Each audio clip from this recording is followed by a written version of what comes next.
पहला प्रश्न दिया है, प्रश्न कह रहा है कि नीचे दिए गए विकल्पों में से संबंधित संख्या को चुनिए। यानी यहाँ पर जिस प्रकार 7 का संबंध 11 से है और 2 का संबंध 3 से, उसी प्रकार 47 का संबंध किससे होगा ये हमें बताना है। ठीक है, तो ये हमारा नंबर एनालॉजी का प्रश्न है। तो हम सबसे पहले यहाँ पर ये पता करेंगे कि 7 का संबंध 11 से कैसे है और 2 का संबंध 3 से कैसे है, उसी प्रकार हम यहाँ पर 47 का संबंध बताएंगे। ठीक है, तो यहाँ पर देखिए संख्या में यहाँ पर छोटी छोटी दिखाई दे रही है, तो यहाँ पर हम या तो प्लस करके देख सकते हैं या फिर क्या करते हैं गुणा करके देखते हैं। जैसे अगर हम यहाँ पर देखेंगे तो यहाँ पर देखिए 7 के बाद क्या लिखा है, यहाँ पर 11 है, मतलब यहाँ पर कितने का अंतर है, तो यहाँ पर 4 प्लस करा है। अगर हम सेम तरीके से यहाँ पर देखते तो यहाँ पर क्या हो रहा है, तो यहाँ पर +1 हो रहा है, मतलब ये लॉजिक यहाँ पर नहीं लगेगी।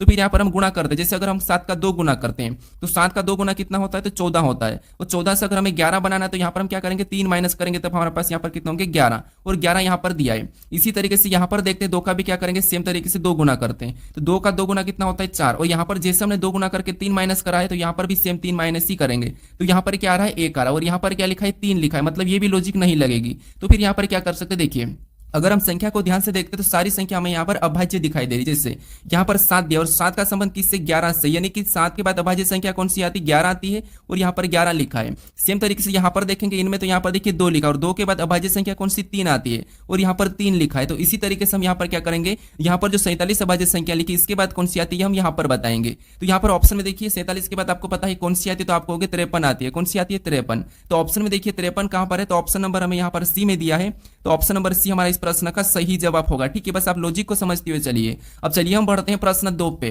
अब दूसरे नंबर का प्रश्न दिया है। अब प्रश्न कह रहा है कि दी गई श्रृंखला में प्रश्न चिन्ह के स्थान पर कौन सी संख्या होगी। यानी हमें यहाँ पर एक श्रृंखला श्रेणी दी है, ठीक है, और इसी में एक 2 प्रश्नवाचक चिन्ह दिया है, यहाँ पर कौन सी संख्या होगी ये हमें बताना है। ठीक है, तो देखिए जब भी हम श्रृंखला के प्रश्नों को सोल्व करते हैं सबसे पहले हम संख्या को ध्यान से देखते हैं कि संख्या कैसे लिखी है, क्या किसी का वर्ग लिखा है, क्या किसी का घन लिखा है, सम संख्या लिखी है, विषम संख्या लिखी है, अभाज्य संख्या लिखी है, या फिर संख्या अचानक अचानक बढ़ रही है, क्या संख्या घट रही है, बढ़ रही है, चीज हम देखते हैं। ठीक है, तो यहाँ पर देखिए अगर हम संख्या को ध्यान से देखते हैं तो संख्या हमें यहाँ पर वर्ग और घन दिखाई दे रही है। यानी यहाँ पर देखिए जो हमें यहाँ पर 4 दिखाई दे रहा है ये क्या है, तो ये हमारा 2 का वर्ग है, और यहाँ पर जो 8 दिखाई दे रहा है ये क्या है, तो ये 2 का घन है। ठीक है, सेम तरीके से आगे संख्या देखेंगे तो जो 9 है ये क्या है, ये 3 का, ये 9 हमारा क्या है 3 का वर्ग है, ये हमारा 3 का वर्ग है। ठीक है, और 27 क्या है, तो 27 3 का घन है। फिर यहाँ पर 25 को देखिए क्या है, तो ये 5 का वर्ग है, और 125 ये हमारा 5 का घन है, क्या है ये 5 का घन है। सेम तरीके से हमें यहाँ पर दोनों संख्या को बताना है। ठीक है, तो देखिए अगर हम यहाँ पर ध्यान से देखते तो जो दोनों संख्या ये क्या है 2 का घन है। ध्यान से देखिए थोड़ा सा यहाँ पर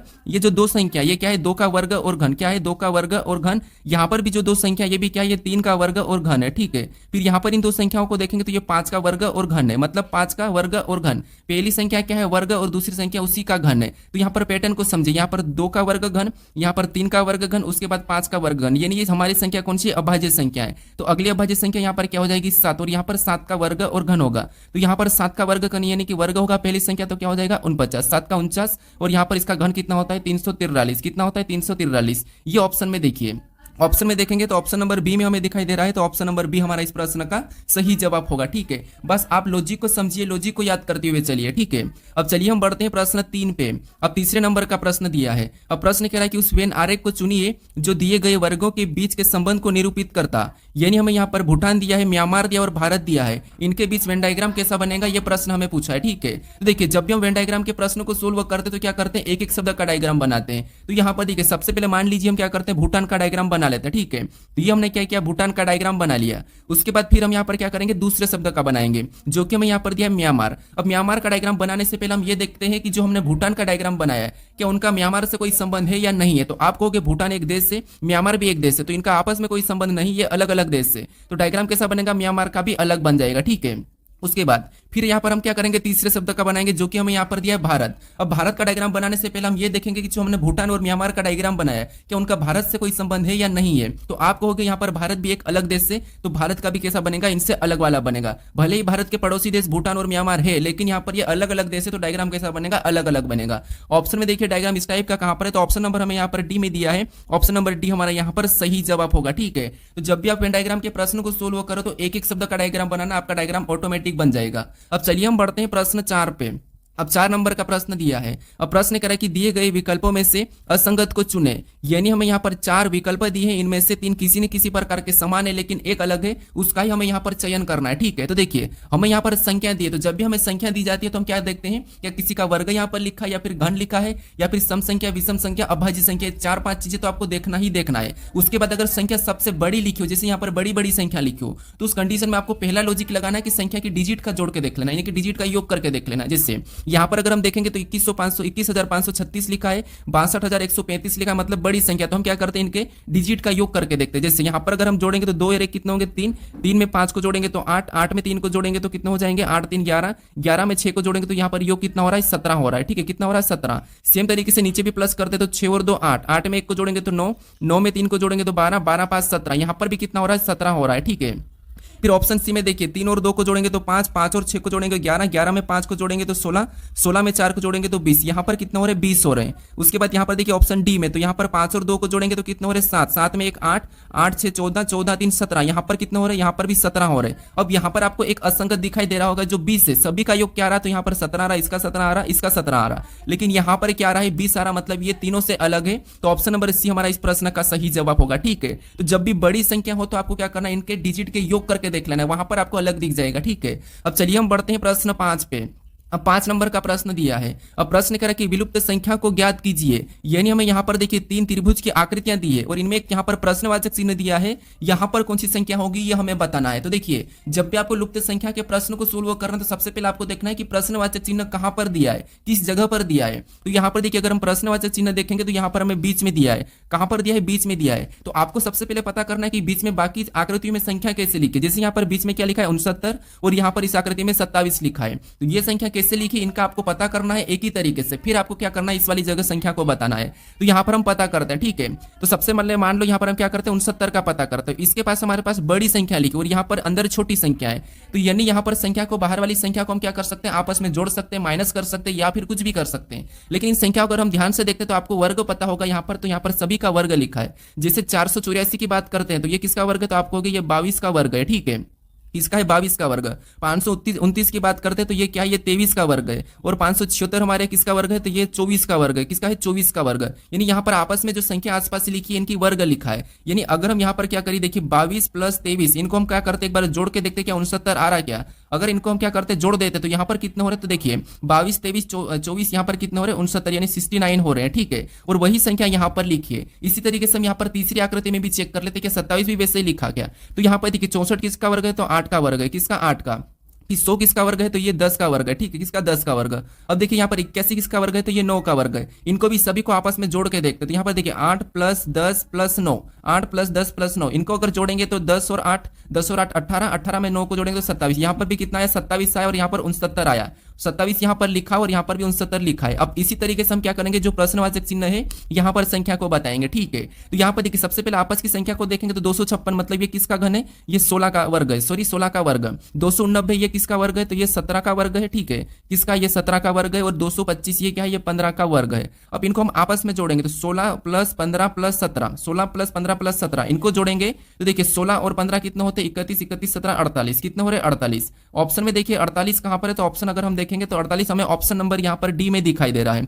ऑप्शन नंबर डी हमारा इस प्रश्न का सही जवाब होगा। ठीक है, तो जब भी आपको लुप्त संख्या के प्रश्न को सोल्व करना है तो आपको सबसे पहले बाकी जो आकृति में संख्या लिखी है उनको चेक करना है। ठीक है, अब चलिए हम बढ़ते हैं प्रश्न 6 पे। अब 6 नंबर का प्रश्न दिया है। अब प्रश्न कह रहा है कि किसी निश्चित कुट भाषा में ब्रोदर को 392 लिखा है और सिस्टर को 252 लिखा है, तो रिलेशनशिप को क्या लिखा जाएगा, ये प्रश्न हमें पूछा है। ठीक है, तो ये हमारा कोडिंग डिकोडिंग का प्रश्न है। अब कोडिंग डिकोडिंग के प्रश्न को कैसे सोल्व करते, देखिए जब भी आपको यहाँ पर लेटर से संख्या लिखी हुई मिलती है, जब भी आपको लेटर से संख्या लिखी हुई मिलती है उस कंडीशन में हम क्या करते हैं, इन लेटर को सबसे पहले तो संख्या में बदलने की कोशिश करते हैं। ठीक है, क्योंकि संख्या में ही बदलना होगा। तो यहाँ पर देखिए सबसे पहले अगर हम देखेंगे तो ब्रोदर में लेटर को देखिए, जैसे यहाँ पर बी है, बी एबीसीडी में 2 नंबर पे आता है। आर हमारा एबीसीडी में कितने नंबर पे, 18 नंबर पे आता है। ओ एबीसीडी में कितने नंबर पे, 15 नंबर पे आता है। टी को देखेंगे तो 20 नंबर पे आता है। ठीक है, फिर एच को देखेंगे तो एच 8 नंबर पे आता है। ई कितने नंबर पे, 5 नंबर पे आता है। और आर हमारा 18 नंबर पे आता है। और यहाँ पर संख्या क्या लिखी, 392 लिखी। फिर आपको यहाँ पर क्या करना है, इनके लेटर को गिन के देखना है। ठीक है, जैसे यहाँ पर ब्रदर में लेटर को गिनेंगे तो 1 2 3 4 5 6 7, इसमें कितने लेटर है, टोटल 7 लेटर है। ठीक है, और यहाँ पर क्या लिखा है 392। अगर हम इसका क्या करते हैं, घन करते हैं तो इसका घन कितना होता है, घन होता है 343, कितना होता है 343, ठीक है। लेकिन यहाँ पर 392 लिखे, अगर हम इसका वर्ग भी कर लेते, 7 का क्या करते हैं वर्ग भी करते हैं और यहाँ पर वर्ग को प्लस कर देते हैं, तो यहाँ पर कितने हो रहे, तब हमारे पास यहाँ पर हो रहे 392 हो रहे, क्या हो रहे 392। मतलब लेटर को गिन के क्या करना है, वर्ग और घन कर लेना और आपस में प्लस कर देना है, ठीक है। वैसा यहाँ पर लिखा है। सेम तरीके से सिस्टर का पता करते हैं, यहाँ पर गिनेंगे 1 2 3 4 5 6, यहाँ पर कितने 6, ठीक है। तो सेम तरीके से एक बार इसका क्या करेंगे, घन करेंगे और इसका एक बार क्या करेंगे, वर्ग करेंगे। एक बार वर्ग, तो घन कितना होता है 216 होता है और इसका वर्ग कितना होता है 36 होता है। इनको अगर हम आपस में जोड़ेंगे तो 6 6 12 का 2, हासिल का 1, 1 और 3 4 1 5, कितने हो रहे हैं यहाँ पर 5 और ऊपर से 2, मतलब यहाँ पर 252 आया है और 252 भी यहाँ पर लिखा है। अब इसी तरीके से हमें रिलेशनशिप का बताना है, ठीक है।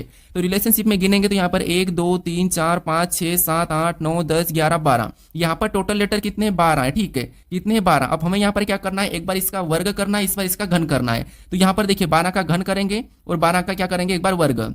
अब 12 का घन कितना होता है, तो 12 का घन होता है 1728 और इसका वर्ग कितना होता है, तो वर्ग होता है 144। इसको आपस में जोड़ देते हैं तो 8 4 12 का 2, हासिल का 1 2 4 6 1 7, ठीक है। और 8 7 और 1 8, 8 ऊपर से 1 हो जाएगा, यानी कि 1872। अब ऑप्शन में देखिए 1872 कहां पर है, तो ऑप्शन नंबर ए में दिया है। ऑप्शन नंबर ए हमारा इस प्रश्न का सही जवाब होगा, ठीक है। बस आप लॉजिक को समझिए कि हम किस किस तरीके से प्रश्न को सोल्व कर सकते हैं। अब चलिए हम बढ़ते हैं प्रश्न 7 पे। अब 7 नंबर का प्रश्न दिया है। अब प्रश्न कह रहा है कि उस संख्या का चयन कीजिए जो संख्या 5 के विपरीत फलक पर मौजूद होगी। हमें यहाँ पर उस संख्या का चयन करना है जो 5 के विपरीत फलक पर मौजूद होगी, यानी ये हमारा पासे का प्रश्न है और हमें यहाँ पर पूछा है कि 5 के विपरीत फलक पर कौन सी संख्या होगी, ठीक है। तो देखिए हम क्या करते हैं, जब भी एक से अधिक पासा, 2 पासे 3 पासे 4 पासे दिए जाते हैं, उस कंडीशन में हम क्या करते हैं, पासे में कॉमन सतह देखते हैं, कॉमन संख्या या कॉमन चिन्ह, ठीक है। तो यहाँ पर देखिए अगर इन दो पासों में कॉमन संख्या की बात करते हैं तो यहाँ पर कॉमन देखिए हमें क्या दिखाई दे रहा है, तो आपको यहाँ पर 3, हमें दोनों पासे में कॉमन सतह 3 दिखाई दे रही है। तो ये मान लिया हमारा कौन सा पहला है और ये हमारा दूसरा पासा है। तो देखिए हम क्या करते हैं, यहाँ पर कुछ इस प्रकार का लिखते हैं, ये पहला और दूसरे पासा। फिर देखिए कॉमन देखने के बाद हम क्या करते हैं, घड़ी के दिशा में चलते हैं। तो मान लो हम पहले पासे में घड़ी की दिशा में चलेंगे तो क्या देखिए यहाँ पर अगली संख्या कौन सी मिली हमें, यहाँ पर देखिए कॉमन संख्या से चलना है तो हमें 6 मिले। तो यहाँ पर देखिए सबसे पहले हमने कॉमन संख्या कौन सी लिखी थी, 3 कॉमन है, तो यहाँ पर इसका भी हम लिख लेते हैं। अब घड़ी की दिशा में हमने चला तो यहाँ पर हमें 6 मिला, तो पहले पासे में चला तो पहले पासे के नीचे लिखेंगे। अब दूसरे पासे में चलते तो हमें यहाँ पर क्या मिला, 1 मिला, तो उसको भी उसके नीचे लिखेंगे और आगे चलते हैं, ठीक है। फिर इससे आगे चलेंगे तो हमें यहाँ पर क्या मिला, 4 मिला है, तो यहाँ पर क्या करेंगे, उसके नीचे 4 लिखेंगे पहले पासे में। और यहाँ पर हमने चला तो यहाँ पर 5 मिला, तो उसको भी उसके नीचे 5 को लिख लेंगे। अब हमें यहाँ से आगे नहीं चलना क्योंकि आगे हमारी कॉमन संख्या आ चुकी है। अब देखिए यहाँ पर अगर हम देखेंगे तो हमें यहाँ पर जो संख्या है एक दूसरे के सामने है, ठीक है। ये एक दूसरे के सामने, ये क्या है, एक दूसरे के विपरीत है, ठीक है। ये एक दूसरे के विपरीत है। तो हमें यहाँ पर किसका पूछा है, 5 का विपरीत पूछा है। तो 5 का विपरीत हमें यहाँ पर क्या दिखाई दे रहा है, 4, और 4 का विपरीत 5। तो 5 का पूछा है तो 4 हो जाएगा। ऑप्शन में देखेंगे 4 कहां पर है, तो ऑप्शन नंबर हमें यहाँ पर ए में दिया है। ऑप्शन नंबर ए हमारा इस प्रश्न का सही जवाब हो जाएगा, ठीक है। लेकिन मान लो आपको यहाँ पर अगर 3 का विपरीत पूछता तो आप 3 का क्या बताते, तो फिर आपको यहाँ पर 3 का क्या बताना होगा। तो यहाँ पर देखिए पासे में 1 से लेकर 6 तक सतह है, ठीक है। हमें 6 तक संख्या भी दिखाई दे रही है, इसमें से कौन सी संख्या हमें नहीं दिखाई दे रही, तो आप कहोगे 2 हमें नहीं दिखाई दे रहा, तो वही क्या हो जाएगा, इसका विपरीत हो जाएगा। क्या हो जाएगा, 3 का विपरीत 2 हो जाएगा। जो नहीं दिखाई दे रहा वो कॉमन का विपरीत होता है, ठीक है। तो यहाँ पर हमारा ऑप्शन नंबर कौन सा वाला, ए वाला सही जवाब हो जाएगा। अब चलिए हम बढ़ते हैं प्रश्न 8 पे।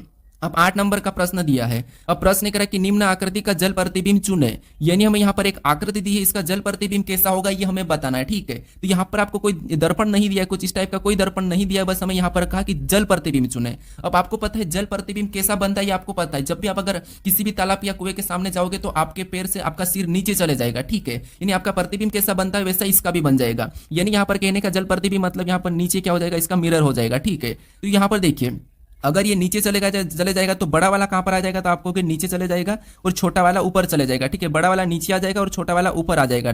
ये कुछ इस टाइप से, ठीक है, कुछ इस टाइप से। यहाँ पर छोटा वाला आ गया, ठीक है, ये छोटा वाला है। अब देखिए जो ऊपर की लाइन है, ठीक है, वो नीचे आके कैसी हो जाएगी, तो आप कहोगे नीचे आके कुछ इस टाइप से हो जाएगी। कैसी हो जाएगी, कुछ इस टाइप से हो जाएगी। ऑप्शन में देखेंगे तो ऑप्शन बी में नहीं है, इस तरफ चले गई। ऑप्शन सी में भी इस तरफ चलेगा तो ये भी नहीं होगा। अब हमारे पास ऑप्शन ए और डी बचा है। अब हम यहाँ पर इस वाले हिस्से की बात करते हैं तो ये वाला जो सफेद वाला ये ऊपर चले जाएगा, ठीक है, ऊपर व्हाइट रहेगा। और नीचे वाला कैसा हो जाएगा, तो नीचे कुछ इस टाइप से हो जाएगा। ये वाला ऑप्शन में देखेंगे तो केवल हमें ऑप्शन नंबर कहां पर दिखाई दे रहा है, ऑप्शन नंबर ए में दिखाई दे रहा है। ऑप्शन नंबर ए हमारा इस प्रश्न का सही जवाब होगा, ठीक है। अब चलिए हम बढ़ते हैं प्रश्न 9 पे। अब 9 नंबर का प्रश्न दिया है। अब प्रश्न कह रहा है कि उस विकल्प का चयन करें जो दी गई श्रृंखला के रिक्त स्थान में भरने पर श्रृंखला पूर्ण हो जाएगी। यानी हमें यहाँ पर श्रृंखला दी है, ठीक है। इसी में हमारे पास यहाँ पर रिक्त स्थान है, यहाँ पर हम किन लेटर को भरे कि ये श्रृंखला हमारी पूर्ण हो जाएगी, ये प्रश्न पूछा है। अब देखिए, जब भी आपको इस टाइप की श्रृंखला को सोल्व करना है तो आपको आप क्या करते हो कि सबसे पहले तो आप लेटर को गिनते हो, श्रृंखला यानी कि रिक्त स्थान सहित आप लेटर को गिनते हो, फिर उसको क्या करते हो, तोड़ते हो, उसके खंड करते हो, क्या करते हैं, जोड़े बनाते हो। जिससे मान लो अपन गिनते हैं तो यहाँ पर 1 2 3 4 5 6 7 8 9 10 11 12 13 14 15, यहाँ पर टोटल हमारे पास कितने हैं, 15 है। तो आप क्या करते हैं, 15 के पेयर बनाते हैं, जैसे या तो 3 3 में या फिर 5 5 में, यही करते हो आप। तो यहाँ पर हम क्या कर सकते हैं, देखिए आपको ये तो करने में भी टाइम लग सकता है, कभी गिनने में मिस्टेक भी हो जाती है, तो सिंपल सी बात है, सीधे आपको देखना है। यहाँ पर देखिए इनमें लेटर में प्लस भी हो सकता है, ठीक है, और रिपीट भी होता है। तो यहाँ पर देखिए सबसे पहले अगर हम देखेंगे तो यहाँ पर हमें आर से पहले रिक्त स्थान दिखाई दे रहा है और आर के बाद कि हम यहाँ पर देख सकते हैं कि आर के पहले और आर के बाद कौन कौन से लेटर लिखे तो उनको भर के हम देख सकते हैं, फिर ऑटोमेटिक हमारे यहाँ पर पेयर बन जाएंगे, ठीक है। तो यहाँ पर देखिए आर के पहले क्या लिखा है, ई लिखा है, और यहाँ पर आर के बाद क्या लिखा है, क्यू लिखा है। तो वहां पर भी हम क्या करेंगे, आर के बाद ई और क्यू को लिख देंगे। तो आर से पहले क्या है, ई है, तो यहाँ पर हम ई को भर लेते हैं, ठीक है। उसके बाद आर के बाद क्या है, क्यू है, तो यहाँ पर हम क्यू को भर लेते हैं। अब ये हमने भरा, अब यहाँ पर आपको पेयर बनता हुआ दिखाई देगा, ठीक है, क्योंकि यहाँ पर देखिए Q W E R Q मतलब रिपीट हो रहा, मतलब यहाँ से एक पेयर बन जाएगा, ठीक है। जहां से रिपीट हुआ वहां से एक पेयर बना लेना है। उसके बाद फिर यहाँ पर देखिए क्यू डब्ल्यू ई आर, आगे देखेंगे तो क्यू, यहाँ पर देखिए क्यू के बाद डब्ल्यू है, लेकिन यहाँ पर क्यू के बाद एक्स दिखाई दे रहा, मतलब इसमें प्लस हो रहा है, इसमें क्या हो रहा है, इसमें +1 हुआ है, ठीक है। यहाँ पर भी क्यू एक्स ई के बाद तो आपको आर दिखाई दे रहा, तो यहाँ पर हम आर को भर लेंगे और वापस से दूसरा पेयर बन जाएगा। यानी ये जो लेटर है, ठीक है, यहाँ पर देखिए ये जो हमें यहाँ पर जे एक्स वाला लेटर दिखाई दे रहा है, इसमें +1 हो रहा है, तो अगले लेटर में भी यहाँ पर क्यू के बाद क्या हो जाएगा, +1 हो जाएगा, क्या हो जाएगा, +1। तो डब्ल्यू एक्स यहाँ पर क्या हो जाएगा, वाई हो जाएगा, ठीक है। अब क्यू वाई ई आर वापस से हमारा एक और पेयर बन गया है। अब अगले पेयर में हमें क्या हो जाएगा, तो यहाँ पर देखिए ऑटोमेटिक से इसमें +1 हो रहा है, यहाँ पर क्या हो रहा है, +1 हो रहा है। तो इसके बाद अगला लेटर क्या हो जाएगा, तो क्यू जेड ई आर, यहाँ पर और हो जाएगा आर, ठीक है। अब ये ऑप्शन में देखिए जो हमने लेटर भरा है वही हमारा सही जवाब हो जाएगा, ठीक है। तो सबसे पहले हमने यहाँ पर देखिए ई को भरा है तो ई को हम लिख लेते हैं। उसके बाद हमने यहाँ पर देखिए क्यू को भरा तो क्यू को लिखते हैं, फिर हमने आर को भरा, फिर हमने वाई को भरा और लास्ट हमने आर को भरा। तो ये ऑप्शन में देखिए कि ऑप्शन में कहां पर है, E Q R Y R. तो ऑप्शन में देखेंगे तो ऑप्शन नंबर हमें यहाँ पर बी में दिखाई दे रहा है, तो ऑप्शन नंबर बी हमारा इस प्रश्न का सही जवाब होगा, ठीक है। आपके पेयर ऑटोमेटिक बन जाएंगे, क्योंकि एग्जाम में आप अगर गिनने लगोगे तो आपके पास उतना समय नहीं रहता है। तो फटाफट से आपको क्या करना है, यहाँ पर देखना है कि कोई अक्षर रिपीट तो नहीं हो रहा है, प्लस हो रहा है, माइनस, यही होता है। अब चलिए हम बढ़ते हैं प्रश्न 10 पे।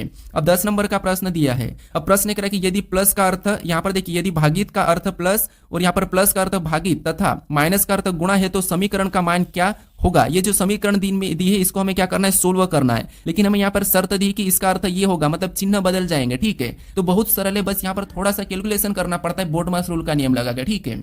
तो यहाँ पर देखिए सबसे पहले देखिए यहाँ पर देखिए इसमें देखेंगे तो 25 दिया है और यहाँ पर भागित का चिन्ह है। तो यहाँ पर हम लिखते हैं, देखिए ये हमने 25 लिखा और भागित का चिन्ह का मतलब यहाँ पर क्या कहा, प्लस कहा। तो यहाँ पर हम प्लस लगाएंगे, ठीक है, क्योंकि हमें यहाँ पर बोल दिया है प्लस लगा के अगली संख्या हम 5 को लिखते हैं। उसके बाद और वापस से यहाँ पर भागित दिया और भागित का अर्थ आपको पता है क्या कहा, प्लस का। तो यहाँ पर और प्लस लगाएंगे, अगली संख्या 2 को लिखेंगे।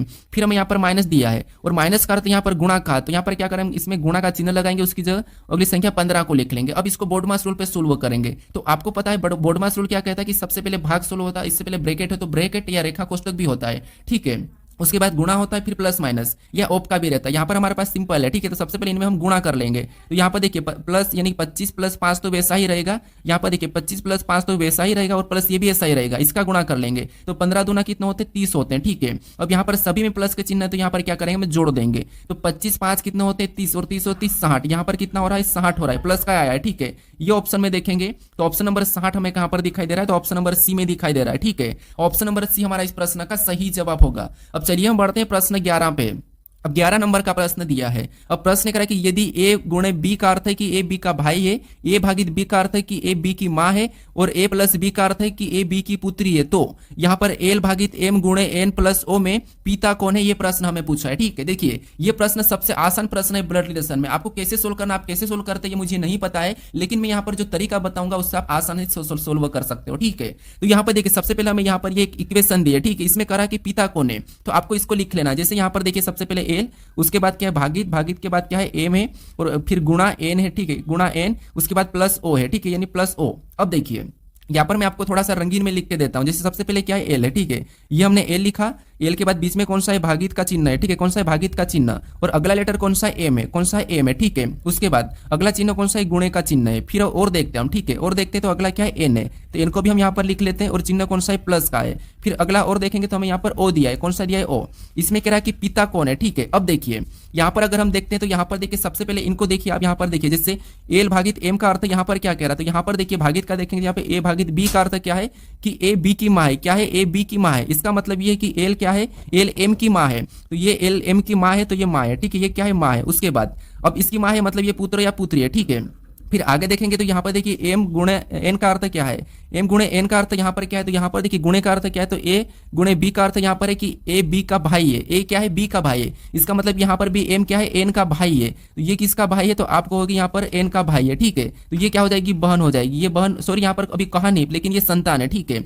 फिर आगे देखेंगे तो यहाँ पर देखिए एन प्लस ओ का अर्थ यहाँ पर क्या कहा, तो यहाँ पर देखिए ए प्लस बी का अर्थ क्या कह रहा है कि ए बी की पुत्री है, मतलब यहाँ पर एन क्या है, एन ओ की पुत्री, एन ओ की पुत्री। यहाँ पर देखिए ए बी की पुत्री है, प्लस का अर्थ मतलब ए बी की पुत्री है, तो यहाँ पर भी एन ओ की पुत्री हो जाएगी, मतलब ये कौन, इसकी बहन हो गई, ठीक है, पुत्री है मतलब इसकी बहन है, तो ये बहन है। इसके बाद अब आगे देखेंगे तो ये अगर पुत्री है तो ये दोनों इसकी यहाँ पर देखिए इसकी माँ है, इसका मतलब ये क्या हो जाएगा, तो आप कहोगे ये तो पिता हो जाएगा, ये क्या हो जाएगा, पिता हो जाएगा। हमें पिता कौन है पूछा, यहाँ पर क्या पूछा था, हमें पिता कौन है पूछा, तो पिता हमारा कौन सा है, ओ वाला है, तो ऑप्शन नंबर सी हमारा इस प्रश्न का सही जवाब हो जाएगा, ठीक है। लेकिन आपको देखिए एक और तरीका बताता हूं, एक तरीका क्या है, यहाँ पर देखिए सबसे पहले हमें यहाँ पर क्या करना है, एक एक को लेके चलना है। जैसे यहाँ पर देखिए एल भागित एम का अर्थ क्या है, तो यहाँ पर देखिए इसका अर्थ हम यहाँ पर देखते हैं, तो यहाँ पर देखिए ए भागित बी का अर्थ क्या दिया है कि ए बी की माँ है, क्या है, ए बी की माँ है, तो यहाँ पर भी एल एम की माँ है, तो यहाँ पर हम बना लेते हैं कि जो एल है, ठीक है, ये क्या है, एम की माँ है, तो एम नीचे चले जाएगा, इसकी माँ है तो यहाँ पर हम माइनस लगा लेते हैं। अब आगे देखिए ये पुत्र की पुत्री नहीं कहा तो हम ऐसे लिखते हैं, फिर आगे और इस चीज से इसको छोड़ना नहीं, यहाँ से और देखेंगे तो यहाँ पर एम गुणे एन का अर्थ क्या है,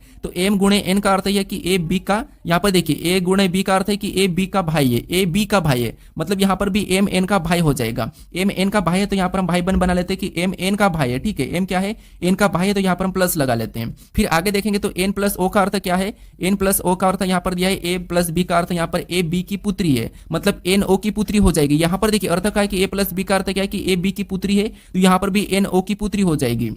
एन क्या है, ओ की पुत्री है, मतलब ओ ऊपर चले जाएगा क्योंकि ये पुत्री है। अब अगर ये इसकी पुत्री है तो यहाँ पर देखिए ये क्या है, ये दोनों भाई बहन है और ये इसकी माँ है, तो मतलब ये है कि ये दोनों पति पत्नी है, ठीक है, ये दोनों पति पत्नी है। हमें यहाँ पर पूछा कि यहाँ पर पिता कौन है, तो यहाँ पर अभी भी हमें पिता कौन दिखाई दे रहा है इनमें, तो हमें ओ दिखाई दे रहा है। तो आप कैसे भी सोल्व करो आपका सही जवाब ही ओ ही होगा, ठीक है। तो ऑप्शन नंबर सी हमारा सही जवाब होगा। अब आपको कौन सा तरीका सही लगा ये मुझे कमेंट करके बताइएगा। अब चलिए हम बढ़ते हैं प्रश्न 12 पे। अब 12 नंबर का प्रश्न है। अब प्रश्न में यहाँ पर देखिए कथन दिया है और यहाँ पर हमें निष्कर्ष दिया है। अब देखिए आपको कथन निष्कर्ष के प्रश्न में यहाँ पर और प्रश्न पूछा जाएगा, को आपको कहेगा कि आपको कथन को सत्य मानना है, सत्य घटना के हिसाब से आपको सत्य मानना है और उसके हिसाब से निष्कर्ष क्या कह रहा है ये प्रश्न आपको दिया जाएगा। लेकिन वो आपको मैं यहाँ पर मेंशन नहीं कर रहा हूँ, सीधे आपको यहाँ पर मैं कथन और निष्कर्ष बता रहा हूँ, ठीक है। अब देखिए यहाँ पर हमें कथन, देखिए कथन क्या कह रहा है, सबसे पहले कथन को समझिए। पहला कथन कह रहा है कि सभी छात्र शिक्षक है, यानी यहाँ पर देखिए जितने भी सभी के सभी जो छात्र है वो क्या है, शिक्षक है। तो यहाँ पर देखिए छात्र के मान लो यहाँ पर मैं क्या ले लेता हूँ, सी ले लेता हूँ, और ये जहाँ पर जितने भी ये छात्र है, ठीक है, वो सभी के सभी क्या है, शिक्षक। यहाँ पर क्या कह रहा है, जितने भी छात्र सभी के सभी शिक्षक है, तो यहाँ पर इनको क्या करता हूँ, शिक्षक के अंदर बना लेते हैं, ठीक है, क्योंकि ये छात्र शिक्षक है, इसका मतलब ये कि शिक्षक के अंदर आ जाएंगे। और शिक्षक का मैं यहाँ पर प्रतीक एस लेता हूँ समझने के लिए। उसके बाद अब दूसरे यहाँ पर कथन को पढ़िए। दूसरा कथन कह रहा है कि सभी शिक्षक मनुष्य, अब जितने भी शिक्षक है सभी के सभी मनुष्य। तो यहाँ पर देखिए छात्र और यहाँ पर छात्र और शिक्षक तो मनुष्य होते ही हैं, लेकिन फिर भी हम इसका मानना है, ठीक है।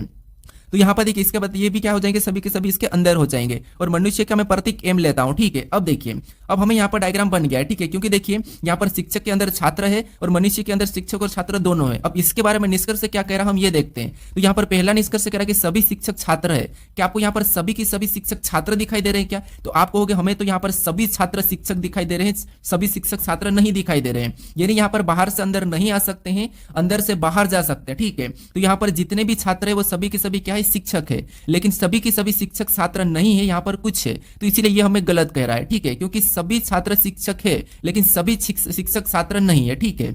उसके बाद अब दूसरे को देखेंगे तो दूसरा कह रहा है कि सभी मनुष्य छात्र है। क्या आपको यहाँ पर सभी की सभी मनुष्य छात्र दिखाई दे रहेंगे? नहीं, यहाँ पर सभी छात्र मनुष्य के अंदर है लेकिन सभी मनुष्य छात्र नहीं है, तो दूसरा वाला भी हमें यहाँ पर गलती कह रहा है। अगर यहाँ पर कुछ कुछ की बात होती तो वहां पर सही होता, लेकिन यहाँ पर ये सभी की सभी कह रहा है। हाँ, यहाँ पर अगर सभी छात्र मनुष्य कहता तो यहाँ पर सही बात है। यहाँ पर जो जितने भी यहाँ पर जो छात्र है ये क्या है, सभी के सभी मनुष्य, क्योंकि ये मनुष्य के अंदर है, लेकिन सभी के सभी मनुष्य छात्र नहीं है, ठीक है। तो इसीलिए दूसरा वाला भी यहाँ पर गलत करा है। तो निष्कर्ष पहला और दूसरा दोनों की दोनों पालन नहीं कर रहे हैं। ऑप्शन में देखेंगे तो ऑप्शन नंबर हमें यहाँ पर सी में दिया है, तो ऑप्शन नंबर सी हमारा इस प्रश्न का सही जवाब होगा। ठीक है, तो आपको कथन को हमेशा सत्य मानना है, उसके बारे में फिर निष्कर्ष क्या कह रहा है वो देखना है। ठीक है, अब चलिए हम बढ़ते हैं प्रश्न 13 पे। अब 13 नंबर का प्रश्न दिया है। अब प्रश्न यहाँ पर कह रहा है कि एक निश्चित गुण भाषा में यहाँ पर देखिए मंथ को यहाँ पर OMPHT लिखा जाता है और यहाँ पर देखिए मार्च को यहाँ पर लिखा है AMTHC लिखा जाता है, तो उसी गुण भाषा में यहाँ पर अप्रैल को किस प्रकार लिखा जाएगा, ये प्रश्न हमें पूछा है। तो ये भी हमारा कोडिंग डिकोडिंग का ही प्रश्न है और कोडिंग डिकोडिंग के प्रश्न आपको 1 से 2 प्रश्न 100% देखने को मिलेंगे। ठीक है,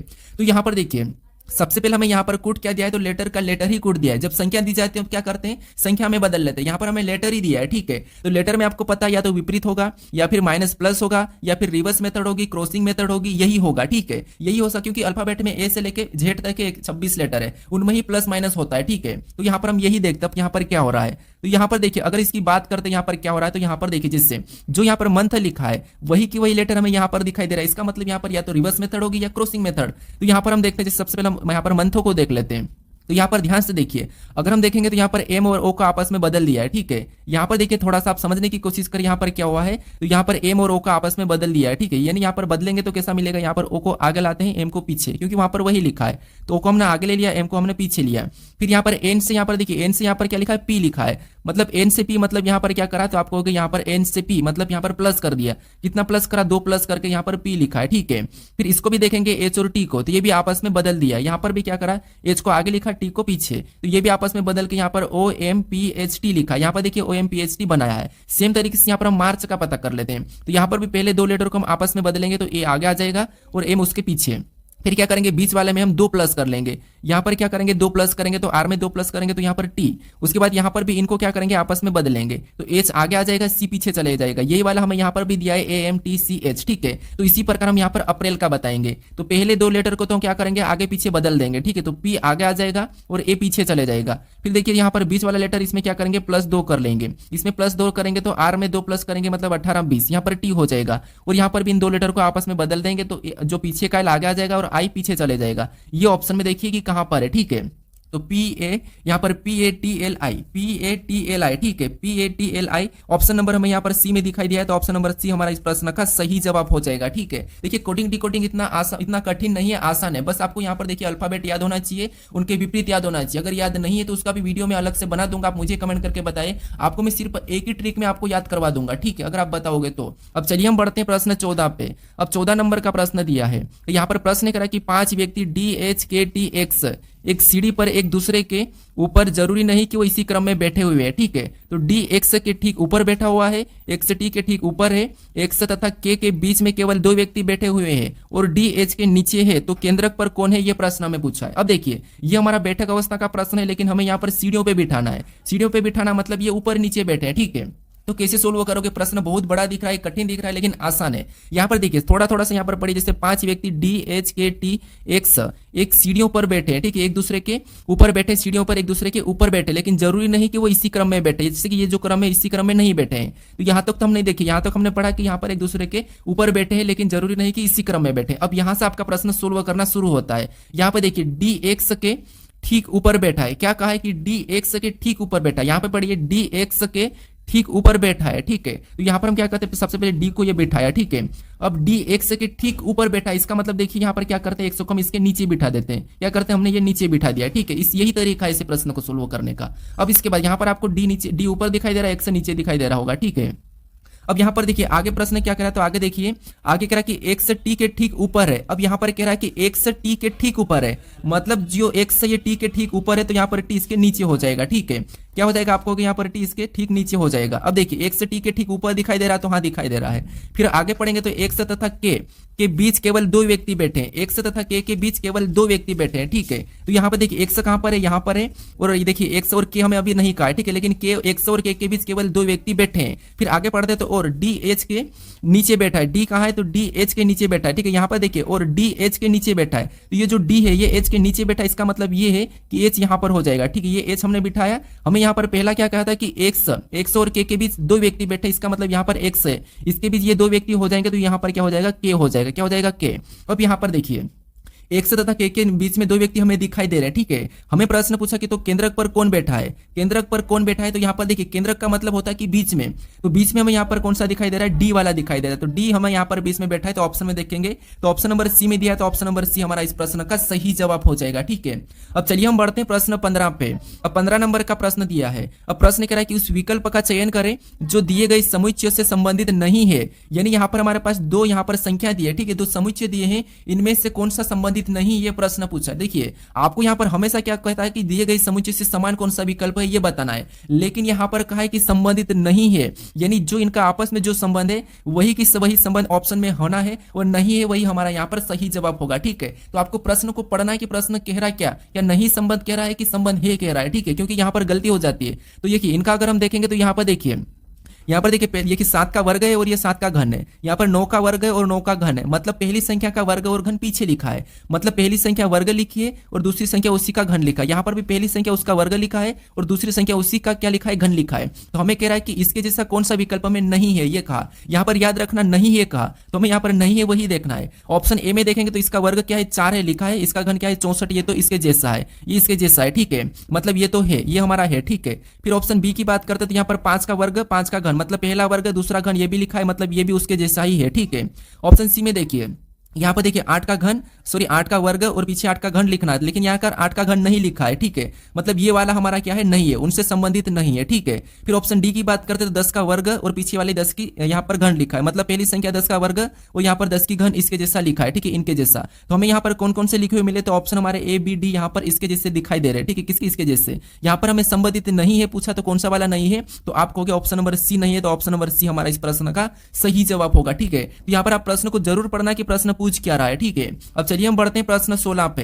अब 16 नंबर का प्रश्न दिया है। अब प्रश्न करा कि श्याम पश्चिम की ओर सम्मुख है, ठीक है, श्याम का पश्चिम की ओर सम्मुख है, वहां पहले दाई और फिर बाई ओर मुड़ जाता है, अब वह किस दिशा की ओर जा रहा है, यह प्रश्न पूछा है, ठीक है। अब देखिए आपको पता है दिशा कैसी होती है, ठीक है, तो आपको दिशा याद होगी, जैसे हम क्या करते हैं प्लस का निशान बनाते हैं और अपने ऊपर सामने की ओर उत्तर और नीचे दक्षिण हो जाता है और राइट में पूर्व और लेफ्ट में पश्चिम, ठीक है, ये दिशा है। अब देखिए यहाँ पर कह रहा है कि श्याम पश्चिम की ओर सम्मुख है, यानी श्याम क्या है, पश्चिम की ओर घूम के खड़ा है, ठीक है। तो यहाँ से मान लीजिए ये मतलब मान लो ये श्याम है, ठीक है, पश्चिम किधर है, तो आपको यहाँ पर इधर है, मतलब यहाँ पर इस साइड ये खड़ा है, ठीक है, इस साइड घूम के खड़ा है, इसका मुख है। अब यहाँ पर आगे कह रहा है कि वह पहले दाई और फिर बाई ओर मुड़ जाता है, तो यहाँ पर देखिए पहले दाई ओर, ठीक है, तो ये इधर खड़ा है और दाई ओर मुड़ेगा, मतलब ऊपर मुड़ गया, ठीक है, किधर ऊपर मुड़ गया है। अब उसके बाद फिर वहां बाई ओर मुड़ जाता है, मतलब यहाँ ऊपर मुड़ने का फिर से बाया, बाया मतलब इधर हो जाएगा, बाया मतलब इधर, ठीक है। तो पहले तो ये इस वाली दिशा में खड़ा था, फिर दाया मुड़ा तो इस वाली दिशा में गया, फिर से ये बाया मुड़ा तो ये इस वाली दिशा में आ गया है, ठीक है, यहाँ पर खड़ा था। तो अब देखिए प्रश्न पूछ रहा है कि वह किस दिशा की ओर जा रहा है। अब वह किस दिशा की ओर जा रहा है, तो ये किधर जा रहा है, इस तरफ जा रहा है, इस तरफ जा रहा है, ठीक है। तो ये वाली दिशा कौन सी है, तो आपको ये वाली दिशा तो पश्चिम है। ऑप्शन में देखिए पश्चिम कहां पर है, तो ऑप्शन नंबर हमें यहाँ पर डी में दिया है, ऑप्शन नंबर डी हमारा इस प्रश्न का सही जवाब हो जाएगा, ठीक है। अब चलिए हम बढ़ते हैं प्रश्न 17 पे। अब 17 नंबर का प्रश्न दिया है। अब प्रश्न कह रहा है कि विषम की पहचान करें, यानी हम यहाँ पर देखिए 4 विकल्प दिए, इनमें से हमें क्या करना है, विषम कौन सा ये बताना है, ठीक है, क्योंकि 3 तो एक जैसे लेकिन एक अलग है, ठीक है। तो यहाँ पर देखिए सबसे पहले हम देखेंगे तो यहाँ पर हमें डब्बे में यानी बॉक्स में यहाँ पर लेटर और संख्या लिखी है बटे में, तो यहाँ पर आपको पता है यानी कि अल्फाबेट की संख्या यानी कि एबीसीडी में कितने नंबर पे आते हैं, अगर आपको पता है तो ये प्रश्न आपका सोल्व हो चुका होगा। क्योंकि यहाँ पर देखिए जैसे यहाँ पर देखेंगे तो t/20 लिखा है, मतलब देखिए यहाँ पर t हमारे एबीसीडी में कितने 20 नंबर पे आता है और वहां पर इसको बट्टे में लिखा है। यहाँ पर देखिए एक्स हमारा कितने नंबर पे 24 नंबर पे आता है, तो वो यहाँ पर नहीं लिखा है, मतलब ये असंगत दिखाई दे रहा है। फिर यहाँ पर देखिए ओ हमारा 15 नंबर पे आता है, 15 लिखा है। एल हमारा एबीसीडी में 12 नंबर पे आता है, यहाँ पर 12 लिखा है, मतलब यहाँ पर क्या था 24 आना था, लेकिन ये अलग लिखा है, मतलब ये क्या है असंगत है। तो ऑप्शन नंबर हमारे यहाँ पर बी वाला सही जवाब हो जाएगा, ठीक है, बहुत आसान प्रश्न है। ऑप्शन नंबर बी, ऑप्शन में देखेंगे तो ऑप्शन नंबर डी इस प्रश्न का हमारा यहाँ पर सही जवाब होगा। कौन सा, ऑप्शन नंबर डी, क्योंकि यहाँ पर बी वाला हमें इसमें विषम दिखाई दे रहा है और बी वाला ऑप्शन नंबर डी में दिया है, तो ये भी कंफ्यूज करने के लिए हमें ऑप्शन पे ऑप्शन देते हैं, ठीक है। अब चलिए हम बढ़ते हैं प्रश्न 18 पे। अब 18 नंबर का प्रश्न दिया है। अब प्रश्न कह रहा है कि निम्नलिखित आकृति पैटर्न में न्यूनतम सीधी रेखाएं की संख्या कितनी है, यानी इस आकृति में सीधी रेखाएं की संख्या कितनी है, यह प्रश्न पूछा है। अब देखिए यहां पर आप क्या करते हैं, आप प्रश्न को पढ़ते ही नहीं और त्रिभुज या वर्ग काउंट करके निकल जाते हो, लेकिन हमें यहाँ पर क्या कहा, सीधी रेखाओं की संख्या कितनी है, तो हमें यहाँ पर रेखा गिनना है। अब कुछ लोग कहेंगे कि सीधी रेखा तो सिर्फ हम ये वाले गिन लेंगे, नहीं, सीधी रेखा का मतलब जितनी भी सीधी सीधी रेखा उनको गिनना है। जैसे यहाँ पर देखिए सीधी रेखा की बात करते तो एक हमारे यहाँ से ये वाली दिखाई दे रही एक, उसके बाद यहाँ से देखेंगे तो ये हमारे ये दूसरी और ये हमारे तीसरी। इस टाइप में हमें कितनी 3 दिखाई दी है, यानी हमारी ये वाली कितनी है 3 है, ठीक है। इस प्रकार में हमें 3 दिखाई दे रही है आड़ी वाली, ये कितनी है 3 है, ठीक है। उसके बाद और गिनते हैं हम, अब क्या कौन सी वाली गिनते हैं तो खड़ी वाली गिनते हैं। जैसे यहाँ से गिनेंगे तो ये एक हमारी एक, ये हमारी दूसरी है ये 3 और ये हमारी 4, ये 5। ये खड़ी वाली कितनी है तो आपको ये जो खड़ी वाली है ये कितनी है तो ये 5 है, ठीक है। ये कितनी है 5। यहाँ पर देखिए आड़ी वाली 3 है, खड़ी वाली 5। फिर और आगे देखते हैं, ठीक है। अब दूसरी वाली गिनते हैं। दूसरी वाली हम क्या करते हैं, इधर से ये वाली आड़ी वाली गिनते थे तो 1, उसके बाद ये हमारी 2 और ये हमारी 3 इधर से, यानी कि ये वाली जो आड़ी वाली है कितनी है 3 है। फिर और दूसरी ओर हमें दिखाई दे रही है यहाँ पर कौन सी वाली तो इधर से आड़ी वाली, ये इधर से 1, फिर यहाँ से ये 2 और ये हमारी एक 3, ठीक है। तो 3 हमारी कौन सी वाली तो ये वाली है, ठीक है। ये वाली भी 3 है। अब हम क्या करते हैं इनको सभी को जोड़ लेते हैं, ठीक है। तो यहाँ पर 3 3 6 6 5 11 11 3 कितने हो रहे 15। तो यहाँ पर 11 3 कितने हो रहे तो 11 3 14 हो रहे, ठीक है। कितने हो रहे 14, यानी इस आकृति में सीधी रेखाएं कितनी है 14 है, ठीक है। ऑप्शन में देखेंगे तो ऑप्शन नंबर हमें यहाँ पर ए में दिया है, ऑप्शन नंबर ए हमारा इस प्रश्न का सही जवाब होगा, ठीक है। तो आपको बस सीधी सीधी गिनना था। अब चलिए हम बढ़ते हैं प्रश्न 19 पे। अब 19 नंबर का प्रश्न दिया है। अब प्रश्न कह रहा है कि निम्न श्रृंखला आकृति में अगली आकृति कौन सी होगी, यानी हमें पास यहाँ पर श्रृंखला की आकृति है, इसी में जो प्रश्नवाचक चिन्ह है इस पे कौन सी आकृति होगी ये प्रश्न पूछा है, ठीक है। तो देखिए आपको जब भी श्रृंखला आकृति वाली श्रृंखला मिले तो आपको क्या करना है, एक एक चीज को देखते हुए चलना है और गलती निकाल लेना है, ठीक है। सबसे ज्यादा क्या करना है आपको, सबसे पहले तो गलती निकालने की कोशिश करना। तो यहाँ पर देखिए सबसे पहले इस आकृति में इस चिन्ह की बात करते कि ये चिन्ह अगली आकृति में कैसा बन रहा है। तो यहाँ पर अगली आकृति में देखेंगे तो ये घूम चुका है, ठीक है। घूम चुका है और कैसा बना तो यहाँ पर आगे चले गया, यानी इस जगह से घूम के ये कहां आ चुका, यहाँ पर आ चुका। हम पहली आकृति के माध्यम से समझेंगे, ठीक है। फिर यहाँ पर आया, ठीक है, यहाँ पर आया और अगली आकृति में देखेंगे तो ये यहाँ पर नीचे चले गया और नीचे चलने के बाद और ये घूम गया, ठीक है। 45 डिग्री घूम गया मान ले, यानी यहाँ से फिर क्या करा इस कोने पे आ गया, ये कहां पर आ गया इस कोने पे आ गया तीसरी आकृति में। फिर वो देखेंगे चौथी आकृति में वापस से उसी स्थान से पे यहाँ पर आ गया और यहाँ से भी ये घूम गया, ठीक है। यहाँ से और घुमा, मतलब ये यहाँ से कहाँ चले गया, इस कोने पे चले गया, इसमें भी क्या करा ये घूम गया, ठीक है, यानी इस तरफ घूम गया है। तो अगली आकृति में कहाँ चले जाएगा तो आपको होगी यहाँ पर, अगर इस आकृति में यहाँ पर आ गया तो अगली आकृति में वापस से उसी स्थान पे चले जाएगा, इसी स्थान पे, ठीक है, मतलब यहाँ पर चले जाएगा। ऑप्शन में देखते हैं तो ऑप्शन बी में नहीं है क्योंकि यहाँ पर देखिए, और ऑप्शन सी में भी नहीं दिखाई दे रहा है, तो 2 ऑप्शन तो होंगे ही नहीं, ठीक है। हमने ऑप्शन से हटा दिया। अब यहाँ पर बात करते हैं ऑप्शन ए और डी बचा है। तो यहाँ पर देखिए आप इस लाइन को देखिए, ठीक है। मान ली यहाँ पर हमने ऑप्शन कौन सा वाला बी और सी को तो हटा दिया। अब ऑप्शन यहाँ पर लाइन को देखते, देखिए इसमें देखिए ऊपर वाली लाइन हमें एक यहाँ पर बनती हुई दिखाई दे रही, दूसरे में ऊपर वाली वैसी है लेकिन एक नीचे से बन गई, ठीक है। तीसरे में देखेंगे तो नीचे वाली वैसी है, फिर हमारी ऊपर वाली लाइन बनी, ऊपर वाली 2 हो गई। फिर चौथे में देखेंगे तो ऊपर वाली 2 है, ऊपर वाली 2 है लेकिन नीचे वाली वापस 1 थी तो डबल हो गई। यानी अगली आकृति में क्या होगा तो देखिए सबसे पहले यहाँ पर रिपीट हो रहा है, ठीक है। पहली आकृति बनी थी, पहली आकृति वैसी रही और दूसरी बनी नीचे वाली बनी, फिर ऊपर वाले में वापस ऊपर वाली आकृति बनी और नीचे वाली 1 बनी। अगले में देखेंगे तो यहाँ पर अगले में ये कौन सी वाली बनी तो आपको होगी ये वाली, तो वैसे ही यहाँ पर देखिए ये वाली तो वैसे ही रही है और यहाँ पर ये वाली बनी है, ठीक है। कौन सी नीचे वाली बनी है। अब अगले में कौन सी वाली बारी है तो आपको ऊपर वाली बनेंगे तो 3 हो जाएगी, यहाँ पर कितनी हो जाएगी 3 हो जाएगी। तो 3 हम ऑप्शन में देखेंगे तो ऑप्शन नंबर हमें यहाँ पर कहाँ पर दिखाई दे रहा है, डी में दिखाई दे रहा है। नीचे वाली कितनी 2 ही रहेंगी क्योंकि अभी यहाँ पर अगली आकृति में ऊपर वाली की बढ़ने की बारी है, ठीक है। कौन सा ऑप्शन नंबर डी हमारा इस प्रश्न का सही जवाब होगा, कौन सा ऑप्शन नंबर डी। यहाँ पर दोनों में 3 था, ठीक है। अब चलिए हम बढ़ते हैं प्रश्न 20 पे। अब 20 नंबर का प्रश्न दिया है। अब प्रश्न कह रहा है कि नीचे दिए गए विकल्पों में से संबंधित शब्दों को चुनिए, यानी यहाँ पर जिस प्रकार क्रिकेट का संबंध रणजी ट्रॉफी से है उसी प्रकार हॉकी का संबंध किससे होगा ये हमें बताना है, ठीक है। तो देखिए ये हमारा एनोलॉजी का प्रश्न है। तो यहाँ पर देखिए सबसे पहले आपको पता है क्रिकेट क्या होता है और क्रिकेट का संबंध किससे, रणजी ट्रॉफी से। इसका मतलब ये है कि जो क्रिकेट खेल है उसमें कौन सी ट्रॉफी दी जाती है तो रणजी ट्रॉफी दी जाती है और वही संबंध यहाँ पर है। तो हम बताएंगे यहाँ पर हॉकी खेल में कौन सी ट्रॉफी दी जाती है। तो ऑप्शन में देखिए आपको ट्रॉफी याद होना चाहिए, ठीक है। तो ऑप्शन में देखेंगे तो हॉकी खेल में Aga Khan cup, option number A में दिया है आगा खान कप, ये दिया जाता है हॉकी में। तो ऑप्शन नंबर ए हमारा इस प्रश्न का सही जवाब हो जाएगा, ठीक है। अब यहाँ पर हम थॉमस कप की बात करते हो, यहाँ पर देखिए ध्यानचंद में किसकी बात करते हो, यहाँ पर संतोष ट्रॉफी की बात करते हैं। ये ट्रॉफी किस किस खेल में दी जाती है आप मुझे कमेंट करके बताइए, ठीक है। किस किस खेल में दी जाती है इसका जवाब मुझे कमेंट करके बताइए कि थॉमस कप। देखिए थॉमस कप तो आपको पता है बैडमिंटन में दिया जाता है, साइज से आपको पता होगा। तो आप ये किस किस खेल में दी जाती है मुझे प्रॉपर यहाँ पर देखिए आप मुझे कमेंट करें, ठीक है। अब चलिए हम बढ़ते हैं प्रश्न 21 पे। अब 21 नंबर का प्रश्न यहाँ पर दिया कि दी गई आकृति कौन से विकल्प में सन्निहित है, यानी जो आकृति यहाँ पर दी है ये किस विकल्प में चिन्हित है, सन्निहित है, ये आपको बताना है। तो इसका सही जवाब क्या है ये आप मुझे कमेंट करके बताएं, ठीक है। ये आपके लिए टेस्ट क्वेश्चन है। अब देखिए आप अगर इस चैनल को अभी तक सब्सक्राइब नहीं करा है तो इस चैनल को जरूर सब्सक्राइब कर लीजिए। अगर आप अभी तक इस वीडियो को शेयर नहीं करा तो आप व्हाट्सएप पर यहाँ पर शेयर कर लीजिए, स्टोरी लगा लीजिए, ठीक है। अगर आप इससे पहले वाले वीडियो को नहीं देखा हो तो यहाँ पर क्लिक करके उस वीडियो को भी जरूर देखिएगा, ठीक है। तो चलिए